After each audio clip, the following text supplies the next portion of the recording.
Hi, welcome back to my channel, and today I'll be talking about your car and being street legal. Is your car really street legal? We'll start from the definition. What does being street legal actually mean? So being street legal means that your car is safe enough to be put on public roads. Now, why is that a consideration? It needs to be a consideration to be sure that your car is safe enough for you, the other road users, including the pedestrians, car owners, and public property. So I would talk about 6 or 7 main pointers to check the legality of your car. So the first will be the safety equipment, the next will be the emissions and environmental compliance, tires and brakes, visibility and identification, mechanical and noise regulations, insurance and registration, and then specific regional law. So we'll start from the very first, safety equipment. So the safety equipment I generally check are your seat belts, your airbags, your mirrors, your lights, your windshield, and your wiper. You must have functional seat belts for all passengers. All passengers in the car must have seat belts and they must function properly. Most cars around here, what you see is that probably only the driver and the front passengers seat belt works properly. Every other person, and people at the back, they don't have seat belt. They don't even use it. Many people don't even know that your car at the back is meant to have seat belt. So yes, your seat belt must work properly for all passengers. Now your airbag. So in recent cars, most recent cars, it's a regulation. It is mandatory for all recent cars to come with airbags for all the occupants. There's the airbag for the driver in the steering wheel. There is airbag for the passenger, and then they are like curtain airbags, their side airbags, all of that. So your car must have airbags and they must be functional. Your mirrors, view mirror, your rear facing mirrors, they must work properly. You should not be driving with broken mirrors or empty mirrors. So those cars you see without side mirrors or without inner mirrors, they are illegal to drive on the road. Lights, yeah, you must have proper headlights, you must have tail lights, you must have turn signals and reflect to ensure that your lighting system is functional. Yeah. Okay, then under safety and equipment, the last one we would have is windshield and wipers. So your car must have a windshield, and your windshield should not be cracked. Your windshield should be clear, and you should have functional wipers. People driving around with cracked windshield, that it impairs on your visibility. It is illegal to drive those cars, and if your local law enforcement are doing their job well, your car should be impounded or should be taken off the road because it's not safe for you, because your visibility is not perfect. You should not drive around without windshield, and wipers, especially for rainy season. In case you are out and it starts raining, you must have the wipers so that you will be safe, you keep yourself safe, you keep your people and the occupants of the car safe, and all of that. Now for emissions and environmental compliance, your car must meet local emission standards. Your car must have your catalytic converter and your O2 sensors working properly. If you are missing any of these, it is illegal to drive the car. Let me explain why. So what your catalytic converter does is to break down the poisonous gas that's coming out of your engine so much that it will be safe to be released into the environment. So when you do not have your catalytic converter, it means that you are passing out dangerous gas into the environment. And then the O2 sensors help you to measure the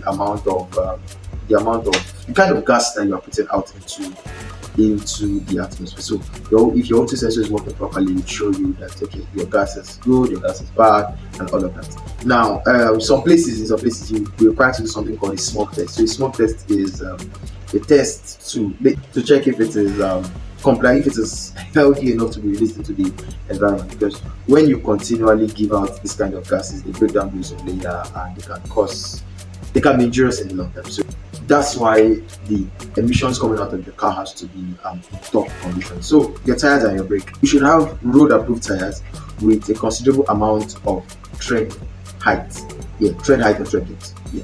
So your cars, you should not drive on bald tires. You should not drive on tires that have little to no threading left. So you should not drive on tires that you see the iron in the tire coming out already and all of that. You should not drive on those kind of tires because you can skid, especially in wet conditions. So you should drive with the appropriate kind of tires. If you're using all season tires, if you're using winter tires, summer tires, all of that. But you should ensure that your tires are legal and they are safe enough for you to drive. And you should also have a functional braking system. That goes without saying.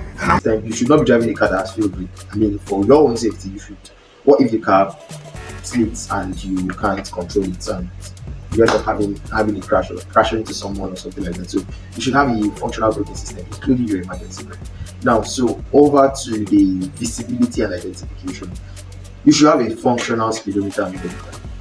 Yes. So if your car does not come with an odometer, their cars that don't come with an odometer, you should have a functional speedometer to know how fast you're going, to know if you're going within the speed limit and all of that. Yes, you should have a functional speedometer.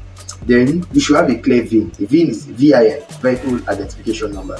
You should have a clear VIN. So that vehicle identification number, as the name states, is a universal identification number for the car, such that once you put in the VIN into the VIN readers, they'll be able to give you history about the car. They'll be able to know if the car has been stolen, if the car is basically gives you all the information about the car. Now, what happens with stolen vehicles most of the time is many of the thieves, they will scrape off the VIN such that you won't be able to trace the car to know if it has been stolen or if it has been involved in an accident or something like that. So you should have visible VIN. So if you are going to buy a car and you see that the VIN, the identification number has been tampered with, just know that it's very, very likely that that car has very shitty history. So I'll be making a video sometime in the future about things you should look out for before you buy a used car. Yeah, you should also have legible and properly placed license plates. Yes, with valid registration number. So your car has to be registered. You should have the license plates of wherever you're staying so that the car can be traced. They can check on the owner. And if you don't have a legit license plate, your car is illegal. Yes, you should not drive with plate numbers that are worn out, plate numbers that are not visible, such that you can read the numbers on the plates. You should not drive with those. Mechanical and noise regulation. Now, you see many cars driving on the road and they sound like very, very terrible. They're too loud. They make a whole lot of noise. Some cars make noise from the engine, some cars make noise from the exhaust. Basically, all of those, they are causing noise pollution and they are illegal. So you should ensure that the noise from your exhaust system is muffled. In most places, straight piping your car is outrightly illegal. But you can check with the local laws of your place. Then suspension and ride height. Some people lower their car, some people increase the height of their car. So basically, you should check what the limits are for your location, and then you should just abide with the right limits.